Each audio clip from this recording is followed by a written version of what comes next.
வெங்கடேஷ் மூலமா அறிமுகமாகி ரவி என்பவர் ஜாகிர் அம்மாபாளையத்தில் இருக்கிறவுடைய போலீஸ்ல ஒரு வேலை செஞ்சுட்டு இருக்கும் பொழுது செந்தில் பாலாஜி எனக்கு ரொம்ப நெருக்கமானவர். நான் அவர் மூலியமா வந்து பார்த்தா உங்களுக்கு வந்து மின்சாரத்துறையில வேலை வாங்கி தரேன் அப்படின்னு சொல்லி கிட்டத்தட்ட 1 கோடி ரூபாய்க்கு மேல வந்து அவர் கையாடல் பண்ணியிருக்கிறாருங்க ஐயா. இல்லை எந்த மாதிரினா வந்து பார்த்தோன்னா உங்களுக்கு வந்து பணம் கொடுக்குற ஒரு போலியான ஆர்டர் காப்பியை காட்டி எங்கிட்ட வந்து பார்த்தோன்னா இந்த பணம் ஒரு 20 லட்சம் வேணும், 10 லட்சம் வேணும், 15 லட்சம் வேணும் அப்படின்னும் போது அப்பப்போ வந்து பணம் வாங்கிட்டு போகும்போது கொடுத்துருவோன்னே இடையில வந்து பார்த்தோன்னா அந்த பணத்தை கொடுத்துட்டு போயிட்டு ஒரு 2 நாள் 3 நாள் போனே எடுக்க மாட்டார். யாரு ரவி போலீஸ் கேட்டால் அவர் வந்து செந்தில் பாலாஜி சார் வெளியில போயிட்டாரு, அங்கே போயிட்டாரு அப்படின்னு சொல்லி கருத்தை வந்து மாற்றி மாற்றி அவர் சொல்லிட்டே இருக்கிறாருங்க ஐயா.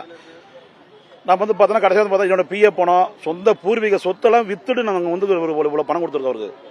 நிறைய பணத்தை வந்து பாத்தீங்கன்னாக்கா இவர் வேலையை வச்சு, அதாவது வந்து நான் ஏமாத்த மாட்டேன், கியூ பிரான்ச்சில் இருக்கிறேன், நான் அப்படிலாம் ஏமாத்த மாட்டேன், நம்பிக்கையை நான் வந்து என்ன நம்புங்க அப்படின்னு சொல்லி ஏமாத்தி வாங்கியிருக்கிறாங்க. ஜிபே மூலியமா வாங்கியிருக்காரு, ரொக்கமாகவும் வாங்கியிருக்கிறாரு. எல்லா அதாவது வந்து ரொக்க பணம் அதிகமாகவும் ஜிபே மூலியமா குறைவா வாங்கியிருக்காரு. ஏன் நீங்க அக்கௌண்ட்ல வாங்க மாட்டீங்க, ரொக்கமா வாங்கினா எனக்கு இன்கம் டேக்ஸ் பிரச்சனை வந்துடும், அதனால நீங்க ரொக்கமா கையிலேயே கொடுத்துருங்க அப்படிங்கிற கான்செப்ட்ல வாங்கிட்டாருங்க. அது போய் திருப்பி கேட்க போகும்போது வந்து பாத்தீங்கன்னாக்கா இப்படியே பண்ணிட்டு இருந்தீங்கன்னா கொண்டு போடுவேன், எனக்கு நிறைய ஆளுங்க தெரியும், நீங்க ரொம்ப அதிகமா போயிட்டு இருக்கிறீங்க அப்படின்னு சொல்லி ஒரு 6 மாசம் மிரட்டினதுக்கு அப்புறம் நாங்க பயந்து போய் என்ன பண்றதுன்னு தெரியாம இருந்தோம். அந்த எலெக்ஷன் வந்த கேப்ல நாங்க எதுவுமே பண்ண முடியாம இப்பதாங்க மண்டே பெட்டிஷன் பொது இதா கொடுக்கறதுக்கு வந்திருக்கிறோம்.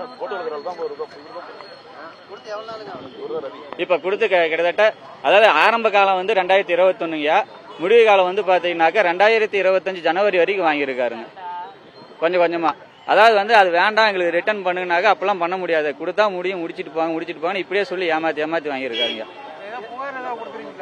புகார் வந்து நம்ம காவல் ஆணையர்கிட்ட கொடுத்துருக்குங்க, லெட்டர் மூலியமா அனுப்பியிருக்கோம். இப்ப திரும்ப நேரில் போயிட்டு புகார் நேர்லையும் கொடுக்கலான்னு போயிருக்கோம். பணம் வந்து பாத்தீங்கன்னாக்கா நம்ம வெண்ணங்குடி முனிப்பு கோயிலுக்கு எதிர்த்தாப்புல இருக்கிற டீ கடையில வந்து வச்சு பணம் கொடுத்தோங்கய்யா. 37 லட்ச ரூபா கொடுத்துருக்கு. அது இல்லாம வந்து ஜிபே மூலியமாவும் 5 லட்ச ரூபாய்க்கு மேல அனுப்பியிருக்கு.